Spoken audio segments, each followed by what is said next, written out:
శివుడు పార్వతీల వివాహం ఒక పౌరాణిక సంఘటన మాత్రమే కాదు, అది దాంపత్య జీవితం ఎలా ఉండాలో చెప్పే ఆదర్శం. శివుడు త్యాగం, నియమశీలతా ప్రతీక. పార్వతి ప్రేమ, సహనం, గృహస్థ జీవన శక్తికి రూపం. వీరిద్దరూ కలిసినప్పుడు జీవితంలో సమతుల్యం ఏర్పడుతుందని ఈ కథ బోధిస్తుంది. పార్వతి శివుణ్ణి పొందేందుకు కఠినమైన తపస్సు చేసింది. ఇది దాంపత్యంలో నిబద్ధత, ఓర్పు ఎంత ముఖ్యమో సూచిస్తుంది. శివుడు ఆమె ప్రేమను పరీక్షించాడు. అంటే సంబంధం బలపడాలంటే పరస్పర అవగాహన, సమయం అవసరమని అర్థం.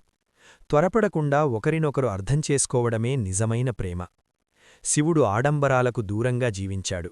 అయినా పార్వతి ఆయనను అంగీకరించింది. ఇది బయటి సంపద కన్నా అంతర్మన గుణాలే ముఖ్యమని చెబుతోంది. అలాగే పార్వతి గృహస్థ జీవితం వైపు శివుణ్ణి నడిపించింది.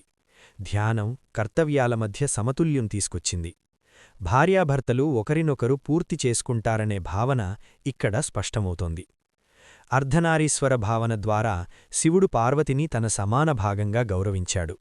ఇది దాంపత్యంలో సమానత్వం, పరస్పర గౌరవం ఎంత అవసరమో బోధిస్తుంది. ఆధిపత్యం కాదు, సహజీవనం. పోటీ కాదు, తోడ్పాటు.